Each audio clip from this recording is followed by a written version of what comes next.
Hello friends, welcome to Erode அம்மாச்சி சமையல். இது நம்ம வீட்டு சமையல். இன்னைக்கு நம்ம பார்க்க போறது ஒரு சூப்பரான டேஸ்டான இன்னைக்கு ஒரு 7 வகையான காய் போட்டு ஒரு கூட்டுக்காய் சாம்பார் இந்த வர பொங்கலுக்கு நம்ம செய்ய போறோம். இந்த சாம்பாரை எப்படி நல்ல டேஸ்டா எப்படி வைக்கலாம்ன்றதை பார்ப்போம் வாங்க. நம்மளோட சேனல்ல சப்ஸ்கிரைப் பண்ணாதவங்க சப்ஸ்கிரைப் பண்ணிக்கங்க. சமையல் குறிப்புகள்லாம் உடனே உங்களுக்கு வேணும்னு நினைச்சீங்கன்னா பக்கத்துல இருக்க பெல் பட்டனை அழுத்தி வச்சுக்கோங்க. அப்படியே Facebook, Instagram, ஷேர் சாட்டை ஃபாலோ பண்ண மறந்துடாதீங்க. இப்போ இதுக்கு கொஞ்சமாக சாம்பார் வைக்கிறதுக்கு கொஞ்சமாக எண்ணெய் ஊற்றிக்கலாம். பாருங்கள், ஒரு 1/2 ஸ்பூன் அளவுக்கு கடுகு, ஒரு பிஞ்ச் அளவுக்கு ஜீரகம், 1/4 ஸ்பூனோட கம்மியாக வெந்தயம்.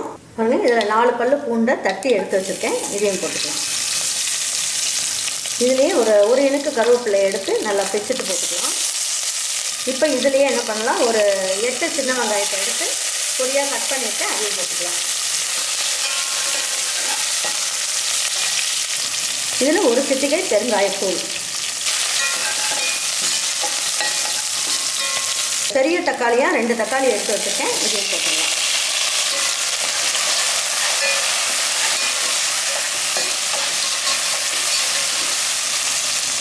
அப்புறம் ஒரு சிட்டிகை அளவுக்கு மஞ்சள் தூள், குழம்புக்கு தேவையான அளவுக்கு உப்பு,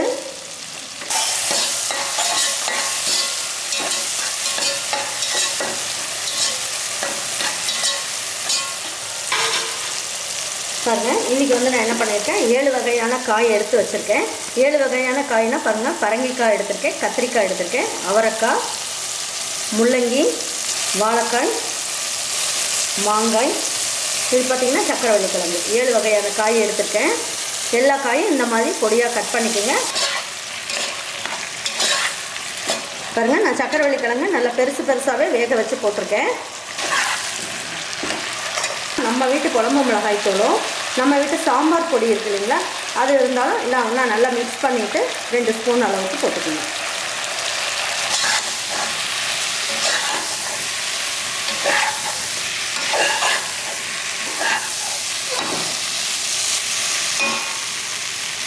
இப்போ என்ன பண்ணலாம் அப்படின்னு பார்த்தீங்கன்னா, இந்த காயெல்லாம் வேகிறதுக்கு தேவையான அளவுக்கு தண்ணி ஊற்றிடலாம்.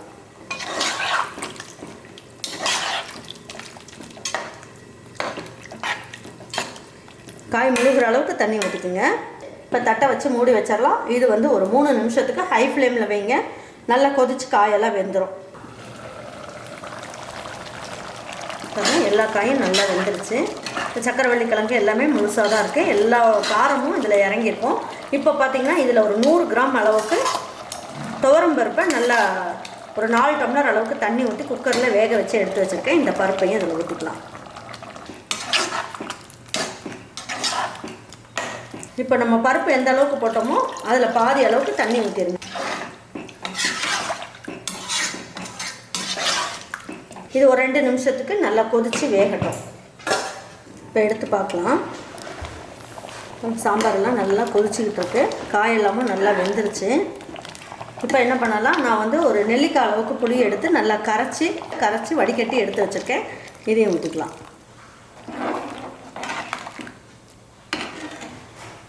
ஊற்றிட்டு இதில் 1 ஸ்பூன் அளவுக்கு தேங்காய் துருவல் கொஞ்சமாக போடுங்க. இந்த சாம்பாருக்கு தேவையான அளவுக்கு மல்லித்தலையை நல்லா பிச்சுட்டு போட்டுக்குங்க. எல்லாம் ஒன்றா சேர்ந்து நல்லா கொதிக்கட்டும்.